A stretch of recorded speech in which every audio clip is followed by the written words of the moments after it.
chapitre 8, le verset 8 à 9, je vais lire au nom de Jésus. Interroge celles des générations passées, sois attentif à l'expérience de leurs pères, car nous sommes d'hier et nous ne savons rien. Nos jours sur la terre ne sont qu'une ombre. Que le Seigneur bénisse sa parole. Aujourd'hui, soir. Aujourd'hui, nous allons essayer de parler d'une réalité que peut-être nous-mêmes avons fait, et peut-être vous avez déjà aussi vu ou entendu. Donc, je vais parler de nos expériences.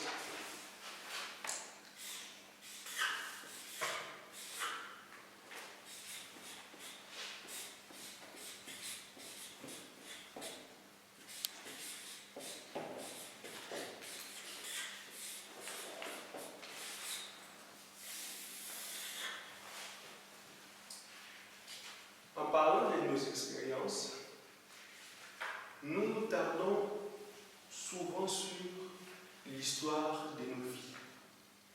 Souvent, nous prenons l'expérience naturelle, nous parlons de comment nous sommes, quand est-ce que nous avions entendu pour la première fois les messages de Frère Branham, dans quelle église nous étions avant d'entendre les messages, où nous sommes nés, comment était notre vie avant la parole, et quel travail faisions-nous avant, jusqu'à ce que nous avions entendu les messages de Frère Branham.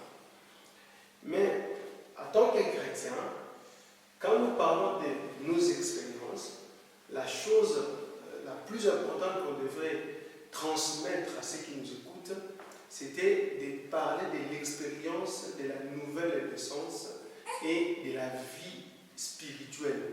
C'est-à-dire quand est-ce que le Saint-Esprit est venu dans notre cœur. Et depuis qu'il est venu, qu'est-ce que nous sommes en train de voir? Vous allez me dire, Frère Branham a parlé de l'histoire de sa vie. C'est ce que nous devons faire. Comme Frère Branham, parler de l'histoire de nos vies, mais n'est pas terminé qu'à la première partie, comme Frère Branham. Frère Branham a parlé de la première partie de la vie naturelle, et ensuite, il a continué, il a dit un jour, j'étais en train de prier, là où j'allais prier dans ma grotte, et ces jours-là, l'Esprit est descendu, et je sais que j'étais né de nouveau ces jours-là. Donc nous aussi, en parlant de notre expérience, de l'histoire de nos vies, nous devons arriver à un moment donné de parler de notre expérience de la nouvelle naissance. Parce que si on n'a pas l'expérience de la nouvelle naissance, tout ce que nous sommes en train de faire, venir à l'église, écouter, parler, se comporter d'une certaine manière, tout ça ne sert à rien. Et quand un homme est né sur la terre, depuis la maternité jusqu'à la mort, tout ce qui se passe dans sa vie, son parcours, c'est son expérience. Alors, si dans votre parcours, dans votre expérience, est-ce que vous étiez né de nouveau un jour, vous devez en parler. Si vous n'en parlez pas, peut-être parce que vous n'avez pas vécu ou vu l'expérience de la nouvelle naissance. Parce que vous parlez du travail qui est moins important que la nouvelle naissance. Vous parlez de l'argent, de votre femme. Vous parlez de quand est-ce que vous avez entendu la première fois quelqu'un prêcher. Mais si vous ne parlez pas de la nouvelle naissance, vous ne parlez pas de cette expérience, c'est que peut-être il y a un souci quelque part. Parce que Frère Branham nous dit qu'il y a deux choses dans la vie que nous devons surveiller de près. Là où je pense les pentecôtistes ont failli, dans Frère Branham, chapitre 255, au paragraphe 23, Frère Branham dit ceci. Maintenant, c'est là que je pense, amis chrétiens, que c'est d'abord, il y a deux choses que nous devons surveiller de près. Amis chrétiens, il y a deux choses que nous devons surveiller de près. L'une d'elles, c'est une religion intellectualiste. Vous connaissez la parole, vous connaissez les messages, vous connaissez la date à laquelle vous avez entendu pour la première fois le message, vous connaissez quand est-ce que vous l'avez accepté, parce que c'est intellectuel. Il dit une foi intellectuelle, et l'autre, c'est une expérience de la nouvelle naissance. L'une est dans la tête, l'autre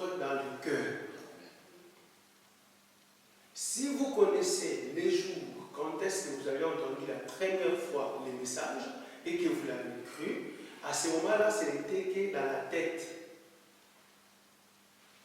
Mais vous deviez continuer jusqu'à avoir l'expérience de la nouvelle naissance par l'esprit.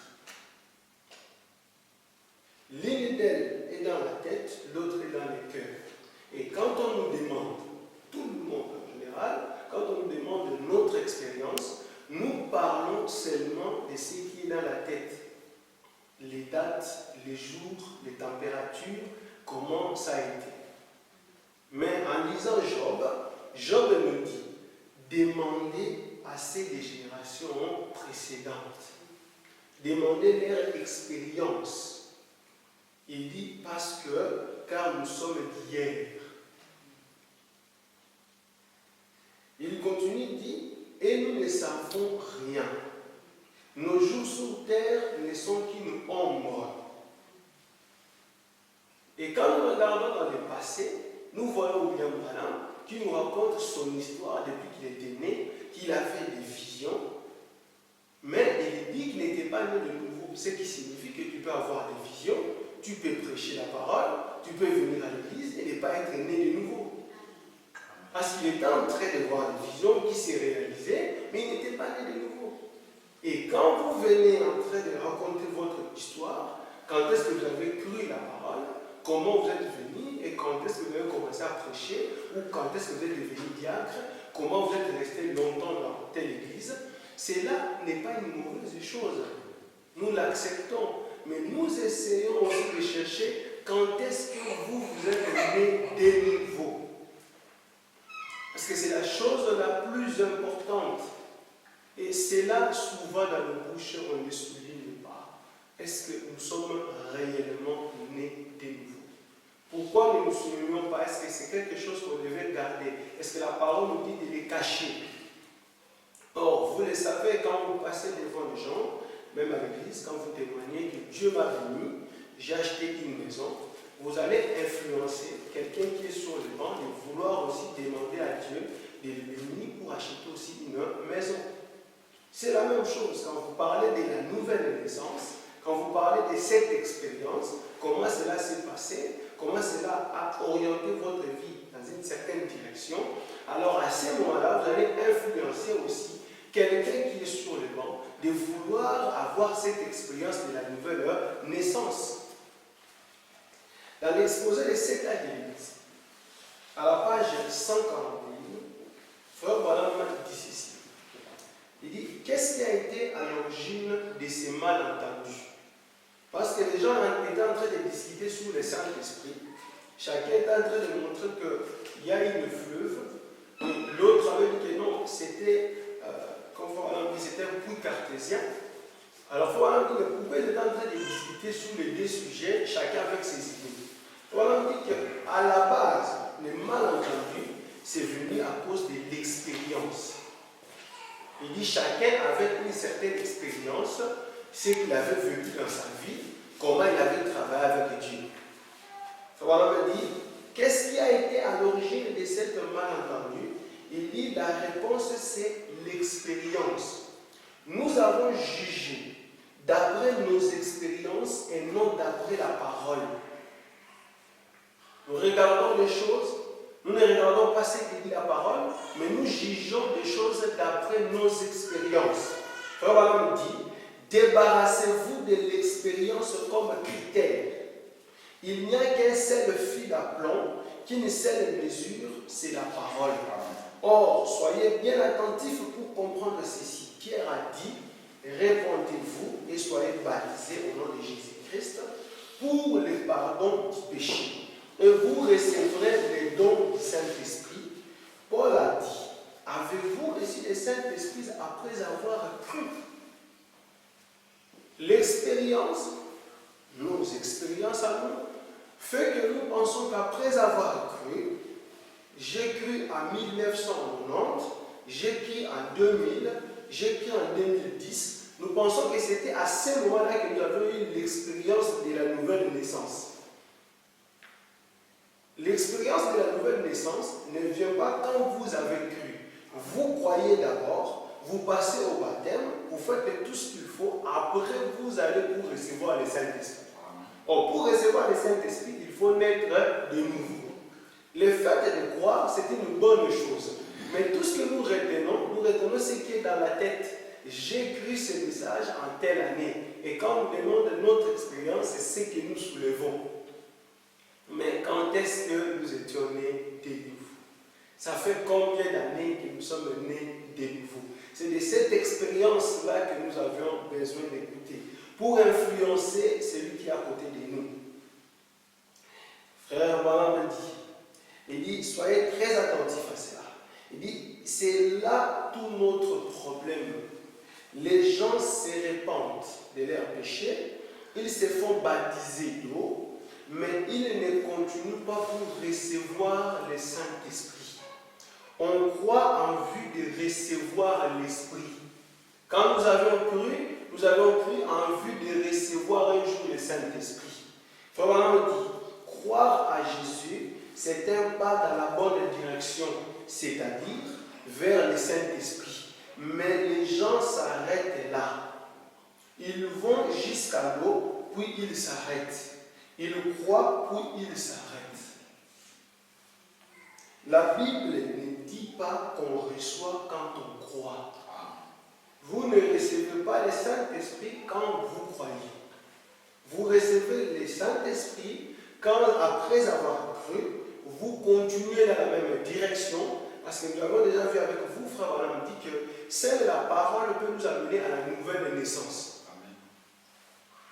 Et quand vous écoutez la parole, la parole vous transforme, vous recevez à ce moment-là le Saint-Esprit. Frère Branham continue. Il dit, et c'est avec vous que le Saint-Esprit, après avoir cru, ou avez-vous reçu le Saint-Esprit après avoir cru?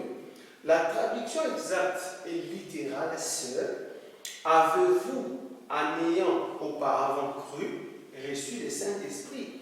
On dit, les gens puis s'arrêtent, ils le croient, et puis s'arrêtent.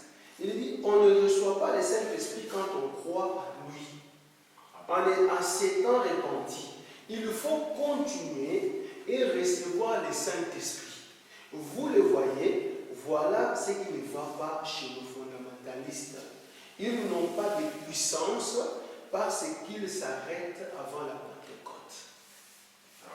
Nous avons cru le message et pendant les jours où nous l'avions cru, nous avons pris cette date. C'est tout à fait naturel, nous l'avons mis dans notre tête, c'est tout à fait logique, mais nous nous sommes arrêtés là. Et quand on nous demande quelle est votre expérience, oh, vous savez, ça fait des 10 ans, ça fait 20 ans, ça fait 30 ans que j'ai cru le message. Ça fait combien d'années que vous êtes né de nouveau? Les gens même s'énervent sur cette question. Pensez-vous que tout le temps que j'ai fait ici, je ne suis pas né de nouveau? Non, la question était quand est-ce que? Amen. On dit dans les questions et réponses sur la Genèse, paragraphe 189, il dit ceci. Mes frères, Jésus-Christ a dit, à moins qu'un homme ne naisse de l'Esprit de Dieu, il ne verra pas le royaume de Dieu. Ce n'est pas simplement parce que vous dites, oui, je crois ceci, oui, je crois que c'est comme ça, je crois cela, oui. Ce n'est pas parce que nous croyons à une doctrine, nous croyons au baptême du Saint-Esprit, nous croyons à l'enlèvement, nous croyons au millénium, nous croyons à la sécurité éternelle, tout ça c'est bon. Mais le fait de croire ne vous donne pas le Saint-Esprit. Il faut une expérience de la nouvelle naissance. Parce que si vous avez le Saint-Esprit comme une puissance qui descend sur le méchant et sur le bon, alors vous savez que vous êtes perdu. Parce que la question, nous l'avions déjà vu, que tout le monde peut avoir le baptême du Saint-Esprit, parler en langue, faire ceci, mais quand il n'est pas né de nouveau, il est perdu. Mais ce dont nous cherchons, c'est l'expérience depuis que vous êtes né de nouveau. C'est ce dont nous avons besoin. Frère dit, ce n'est pas simplement parce que vous dites, oui, je crois ceci, oui, je crois que c'est comme ça, je crois que c'est là, oui. Il dit, cela ne fait rien. Ça doit être une véritable expérience de la nouvelle naissance. Il doit y avoir quelque chose entre vous et Dieu qui vous fait savoir que vous êtes passé de la mort à la vie. Vous êtes conscient de cela. Vous savez que je suis passé de la mort à la vie. Frère Madame dit dans la brochure La foi, Échange 1957, au paragraphe 29, il dit: c'est vraiment dommage aujourd'hui de voir des hommes et des femmes qui ont vécu dans l'Église, qui ont été élevés, inscrits sur le registre dès la naissance et qui connaissent bien la Bible, mais qui pourtant n'ont jamais témoigné d'une expérience avec Dieu. Ils ont été inscrits dans le registre dès la naissance. Je suis né dans le message. Des hommes et des femmes élevés dans l'Église, qui connaissent la Bible, qui connaissent les messages, mais ils n'ont jamais témoigné d'une expérience avec Dieu. Parce que la nouvelle naissance est une expérience entre vous et Dieu. Vous savez qu'il y a quelque chose qui s'est passé entre vous et Dieu. Et quand on vous pose la question en tant que chrétien, quelle est votre expérience? C'est là que vous commencez. Vous dites, j'étais ceci, j'étais cela, mais vous savez depuis. C'est pour cela que Fabien a prêché dès ce moment-là. Depuis un jour, j'avais écouté le message, je continuais à lire, mais mon cœur ne pouvait plus s'arrêter. Et depuis cette nuit-là, jusqu'à ce jour, voilà ce qui s'est passé. C'était en dernier. De la même manière, vous savez quand est-ce que vous avez cru, vous devez le savoir. Mais ce qui est étonnant, c'est que les gens sont dans l'église, connaissant la Bible, connaissant les messages, inscrits même les autres dès la naissance, mais qui n'ont jamais témoigné. Quand on lui pose son expérience dans les messages, c'est tout ce qu'il connaît, c'est quand il était arrivé dans le message. C'était, frère, c'était en 2005, quand je suis arrivé, et c'est tout. Depuis là, j'ai changé 3 églises, ou 4. Je connaissais telle doctrine, maintenant je connais telle, et c'est tout. On ne voit pas dans sa bouche quand est-ce qu'il était né de nouveau. Frère Baron continue, dit, ce dont nous avons besoin, c'est de revenir à une expérience qui touche vraiment le cœur. Quand vous le dites, ça touche le cœur. Pour savoir en qui vous croyez, non pas des écrits, mais le Dieu vivant et vrai qui vit maintenant. C'est de ce dont nous avons besoin. C'est ça ce qui devait être nos expériences. Parce que quand nous parlons de ce que nous avons vécu, ce qui n'est pas mal, mais à quoi cela édifie le peuple de Dieu? Est-ce que ça va leur demander de retourner en arrière pour vivre les mêmes expériences naturelles? Parce qu'il faut savoir que nous ne sommes pas dans le même pays. Nous sommes des époux éparpillés dans le monde. Nous n'avons pas les mêmes conditions de vie. Vous pouvez raconter une histoire où vous avez souffert dans votre enfance. L'autre va dire que j'étais né dans une famille riche, mais ça ne va pas nous aider. C'est une bonne chose au départ. Ça va faire du bien. Les autres auront pitié de vous. Mais pour lui qui vous écoute, pour l'Église qui entend cela, qu'est-ce que cela change? Quand vous êtes né de nouveau et que vous êtes rempli de l'Esprit de Dieu, cela crée une joie dans votre vie. Et vous êtes conscient que vous l'avez.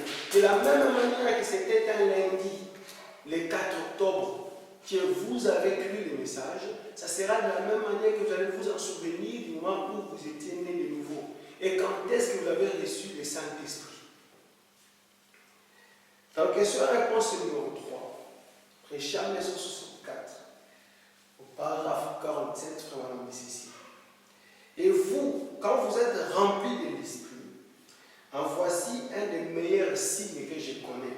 C'est quand nous apprenons ceci, c'est pour que nous-mêmes, en regardant notre vie, en regardant nos expériences, pour voir que où nous en sommes. Voilà, vous êtes tellement amoureux de Christ et vous croyez que chaque parole qu'il dit est la vérité.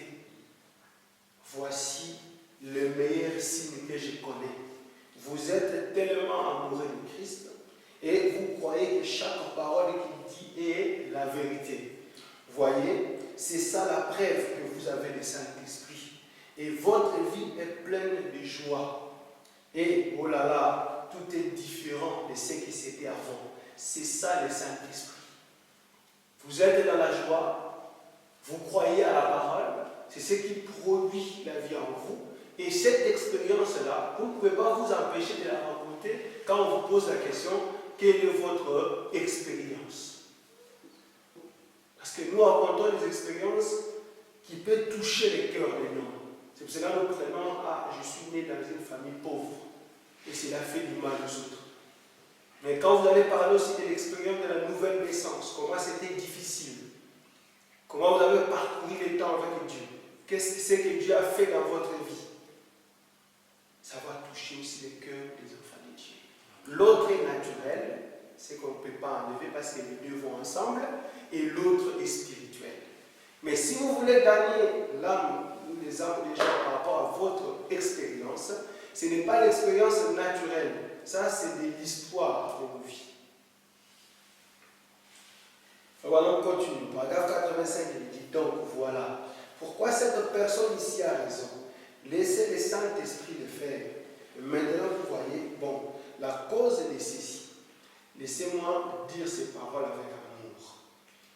Qu'elles soient assaisonnées d'amour et ointes de la parole. Vous voyez.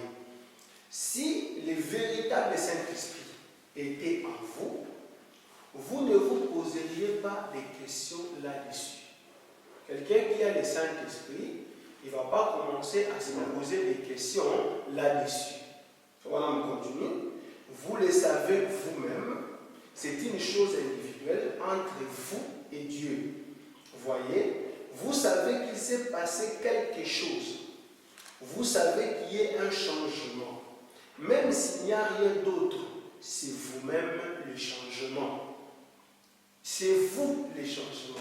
C'est vous qui savez qu'il s'est passé quelque chose dans votre cœur.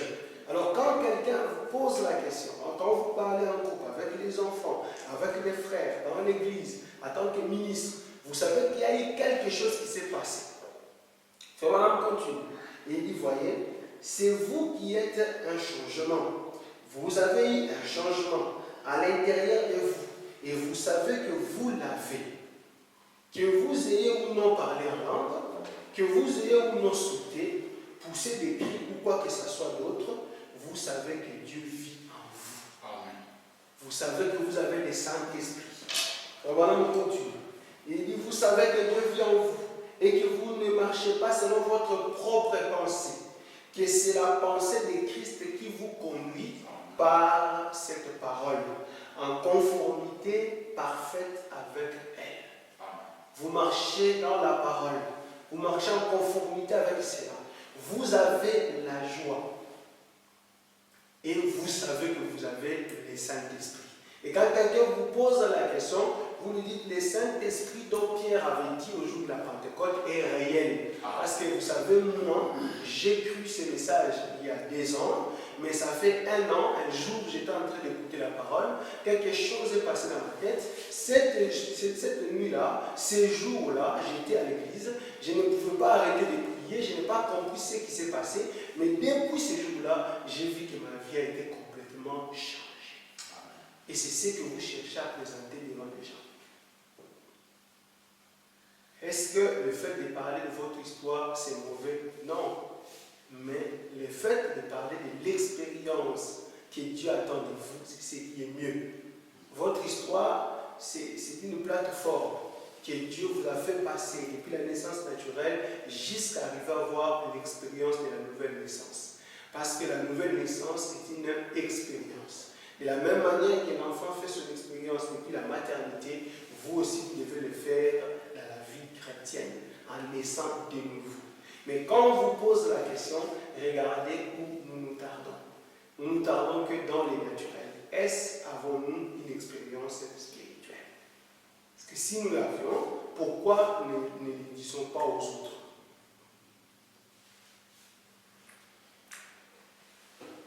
Frère Madame me dit, dans Dieu tient sa parole, il a prêché le 7 avril, parce qu'il y en a 2, le 7 57, au paragraphe 11, Frère Branham dit ceci.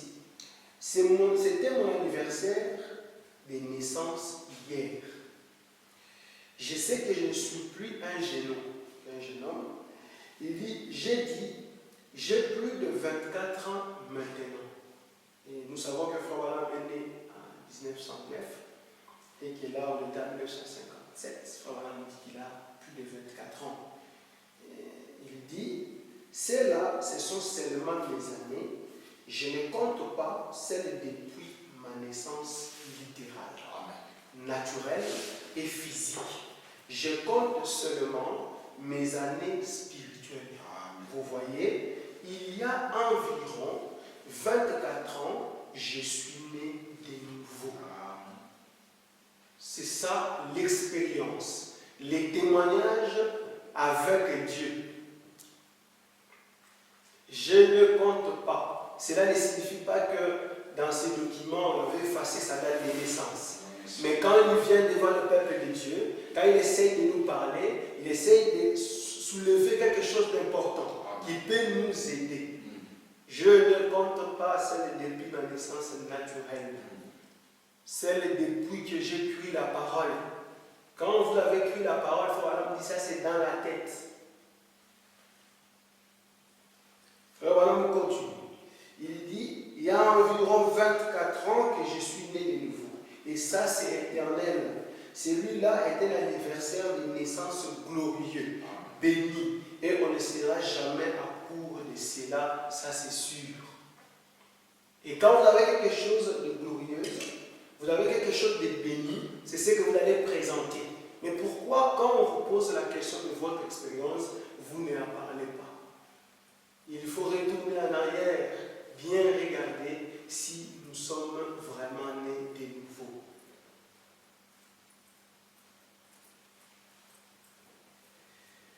Donc, Israël à la mer Rouge, deuxième partie, paragraphe 159, Frère Branham dit ceci. C'est ce qui ne va pas avec l'expérience de beaucoup de personnes. Vous dites, bien frère, autrefois j'avais la joie. Parce que nous avons vu que quand vous avez le Saint-Esprit, vous avez l'expérience réelle de la nouvelle naissance, vous avez la joie, vous croyez à la parole. On dit que ce qui ne va pas, c'est que le frère dit, autrefois j'avais la joie. Vous avez essayé d'emmagasiner quelque chose, frère. C'est ce que j'ai hier soir est parti. Hier, vraiment, quand j'ai écouté la parole, quand un tel prêche, je me sens vraiment bien. J'ai la joie. Vous savez, aujourd'hui, il n'y a plus l'amour. Quand nous avons commencé avec ce message, il y avait ceci, il y avait cela. Frère Branham continue en disant, c'est ce que j'aime maintenant qui compte. Alléluia, amen. Les expériences de certaines personnes sont comme des citernes percées. Vous savez, c'est vrai. Ils ont des citernes, mais il est percé. Il avait l'expérience, la joie, une quantité d'eau. À un certain moment, cela est parti. Il se réjouissait de la parole avant, mais maintenant plus. Avant, il était chaud, il était debout dans la salle, mais maintenant plus. Mais c'est parti. Qu'est-ce qui ne va pas avec notre expérience? Qu'est-ce qui ne va pas avec nos expériences? Tout ce que nous avons retenu et gardé, c'est des dates de nos naissances naturelles. Frère dit, il y a 24 ans. Et nous, il y a combien d'années que nous sommes nés de nouveau? Frère dit, les expériences de certaines personnes sont comme des citernes percées. Vous savez, c'est vrai. Ayons un nouveau steak chaque soir. Faisons un nouveau pas chaque soir. Voilà ce que cela a représenté. C'est exactement la vérité, mon frère, c'est vrai. C'est dont nous avons besoin, c'est du Saint-Esprit à l'ancienne mode. Nous avons de nombreuses églises. Oh là là, des bonnes églises. Beaucoup d'argent dans les églises d'aujourd'hui, c'est sûr. Autant que vous voulez pour faire persister l'église. Nous avons tout cela, mais nous n'avons pas de feu. Il n'y a plus le feu dans le cœur. Parce que nous avons un problème de l'expérience réelle, de l'expérience de la nouvelle naissance. Quand un enfant est né, l'enfant ne peut pas arrêter sa vie si ce n'est que la mort. Il continue à avoir des expériences. Il avait 1 mois, 2 mois, 3 mois, une année. Il change, il grandit. Il ne requiert Il est en train de grandir dans la vie, il ne savait pas parler, il commence à parler, ainsi de suite. Il ne faisait pas beaucoup de bruit, il commence à faire assez de bruit, ainsi de suite. Mais vous, vous étiez né, vous faisiez quelques bruits. Au lieu de grandir, vous ne faites plus de bruit. Est-ce que vous n'êtes pas mort? C'est une expérience. Et cette expérience, au fil du temps, ça devient encore plus fort. Et si vous étiez tombé, la Bible nous dit, retournons à notre premier amour.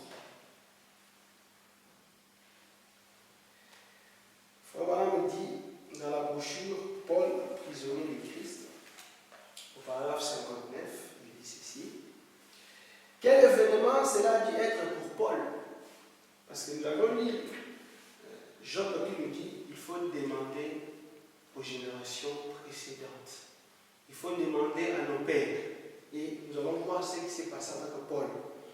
Voilà, on dit, c'est pourquoi il avait été formé, était bouleversé. Ainsi, lorsque maintenant, avec toute l'instruction qu'il avait, cela a dû être réduit en rien pour lui. Il savait donc qu'il avait eu une expérience. Ainsi, voici une autre bonne leçon pour nous. Cette expérience, celle ne suffit pas. Il avait eu une expérience, il était dans le pharisianisme, il a grandi jusqu'à ce qu'il arrive à rencontrer la colonne des feux. Et Frère Branham dit que c'était une leçon pour nous. Cette expérience, celle ne suffisait pas. Nous étions dans la dénomination, nous étions dans le catholicisme, nous avons rencontré la parole, nous avons vu que c'était une bonne chose, c'est de l'expérience. On ne peut pas l'enlever. J'ai dit bien que les deux vont ensemble. C'est mauvais? Non. Mais écoutez la leçon. Il faut que ça soit une expérience conforme à la parole du Seigneur. Or, la parole nous dit que nous devons continuer jusqu'à naître de nouveau et avoir le Saint-Esprit. Mais est-ce qu'avons-nous continué? Voilà, nous dit ainsi. En voyant ceci, et sachant que c'était une glorieuse chose que quelqu'un d'autre avait reçue avant lui, il a consacré Paul 3 ans et 6 mois là dans le désert en Arabie. Prenant la Bible telle qu'elle était constituée à l'époque du Ancien Testament, et il s'est rendu là pour comparer cette expérience qu'il avait eue et voir si elle était structurelle, si cela concordait avec la parole. Nous avons eu de l'expérience. Ah frère, vous savez, on a eu beaucoup de débats avec les frères, beaucoup de discussions. Est-ce que vous l'avez arrangé? Non, ce n'est pas conforme à la parole. Il y a un souci avec votre expérience. Vous avez eu des rancunes, vous vous êtes disputé avec des frères, vous avez dit des choses sur les frères. Oui, c'est une expérience. Mais est-ce que c'est conforme à la parole? Non. Est-ce que vous l'avez arrangé? Pas encore. Il est temps d'aller l'arranger. Parce que si vous avez le Saint-Esprit, vous êtes né de nouveau, vous ne pouvez pas supporter des choses comme ça. Amen. Frère, on continue. L'amour de Dieu a été si grand et la révélation si grande qu'il ne pouvait pas s'en éloigner. C'est cela la vraie expérience de tout vrai croyant qui rencontre Dieu. Vous entrez en contact avec quelque chose de si grand que vous devenez prisonnier de quelque chose d'autre. Vous vous éloignez de tout pour rendre prisonnier de ceci. Et quand vous êtes prisonnier de quelque chose, vous avez vécu dans une prison et qu'on vous demande votre expérience, c'est impossible que vous sautez la prison. Vous allez dire, mais moi j'ai passé ma vie il y a 20 ans dans une prison. Avant j'étais libre. Quand j'ai 18 ans, j'ai été arrêté par un message et ce message m'a emprisonné jusqu'à ce jour. Voilà, on continue. Donc, toujours avec Paul, dans Hébreux, chapitre 1er, au paragraphe 64, il dit: ainsi, Paul descendit là premièrement pour voir si son expérience s'harmonisait avec la Bible de Dieu. Oh, ne serait-ce pas merveilleux aujourd'hui si les gens faisaient seulement cela à nouveau? Si nous faisions que notre expérience s'harmonise avec la Bible de Dieu? Si nous regardons ce que nous avons fait dans le passé, tous les problèmes que nous avions eus, ma vie naturelle, ma vie quand j'étais païen, ma vie quand j'ai cru, depuis ce temps-là, est-ce que ma vie est conforme à la parole? Frère, maintenant on continue. Il dit, ça sera merveilleux. Il dit, et si les gens faisaient seulement cela à nouveau, si nous faisions que notre expérience harmonise avec la Bible de Dieu, si ce n'est pas le cas, alors notre expérience est fausse. Elle ne fait pas intercéder l'Urim et le Thummim. Or, l'Urim et le Thummim, qui étaient les pierres sur la pectorale d'Aaron à l'époque, aujourd'hui, Pharaon dit c'est la parole, c'est la Bible. Regardez ma vie avec ce que dit la parole, pour voir si mon expérience concorde. Voilà, on continue. Il dit, mais si ça étincelle, amen, nous l'avons. Si ça n'étincelle pas, peu importe combien cela semble bon, combien cela semble réel, comme si c'était vrai, si ces lumières ne faisaient pas étinceler l'Urim et le Thummim, c'était faux. Si dans mon expérience, il y a des choses qui ne collent pas avec la parole de Dieu, depuis que j'ai cru, il y a quelque chose qui ne va pas. Et c'est le moment pendant que nous sommes là, car il y a encore de l'espoir pour tous ceux qui vivent. Mais après que nous ayons quitté cette vie, nous aurions eu la possibilité. Ce n'est pas un problème de combien de temps nous sommes restés autour du feu. Frère Madame continue. Il dit, et peu importe combien d'expériences vous avez eues, combien réel cela semble être, combien cela est fascinant, combien cela semble pédagogique, quel grand instrument, c'est pour gagner des âmes. Si cela n'étincelle pas dans la parole, c'est faux. Oui, vraiment, cela doit être aligné avec la parole. Et si ce n'est pas avec la parole, si cela ne se concorde pas, mon frère, ma soeur, il est temps de se poser la question.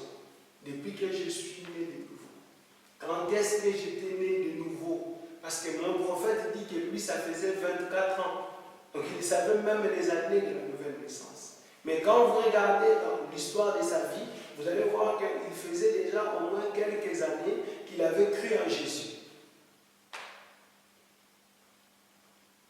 Pourquoi n'a-t-il pas compté les temps où il avait parlé à Jésus? Pourquoi il vient compter plusieurs années plus tard? Mais pourquoi nous ne faisons pas cela? Est-ce que nous sommes vraiment nés de nouveau?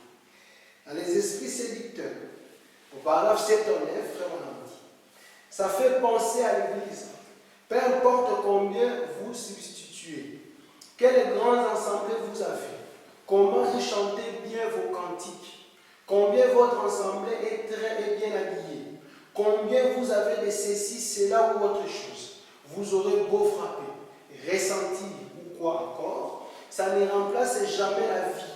Tant que Christ ne sera pas descendu sous la forme du Saint-Esprit dans cette Église et ne lui aurait pas donné une expérience nouvelle, naître de nouveau, ça ne remplacera jamais la parole de Dieu. La parole de Dieu se tient seule. Il faut une expérience de la nouvelle naissance. Pas quand j'ai cru. Le prophète dit qu'il faut continuer jusqu'à la voir. Et quand vous l'avez, vous êtes conscient que j'ai le Saint-Esprit. C'est pour cela qu'il faut disait de temps en temps, mettez vos vestes de l'Esprit. Parce que je vais dire quelque chose. Voilà, quand il dit, Michée avait la parole. Demandons aux générations passées, aux générations précédentes.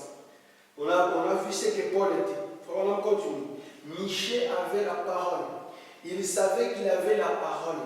Il avait la parole écrite. Il avait aussi par vision. Il savait que ce que Dieu avait dit dans sa parole, il savait que ce que Dieu avait dit par la vision, les deux concordaient. Il savait que c'était la vérité, c'est pourquoi il n'avait pas eu peur.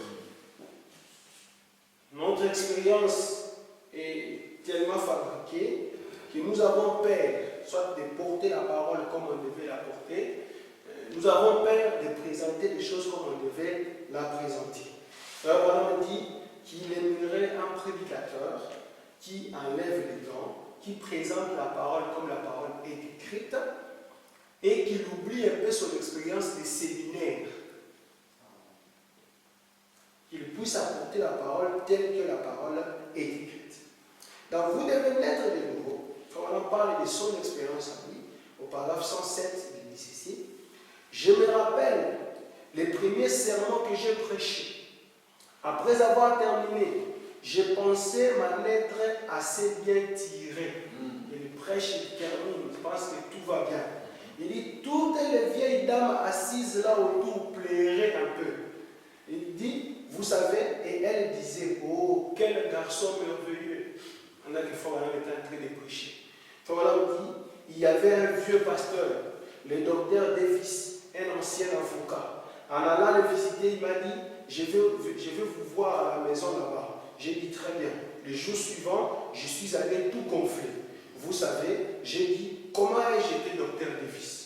On a que j'ai prêché. Le docteur de l'État. Il dit, le plus pourri que j'ai jamais entendu. J'ai dit, quoi? Il a dit, je n'ai jamais rien entendu de pire.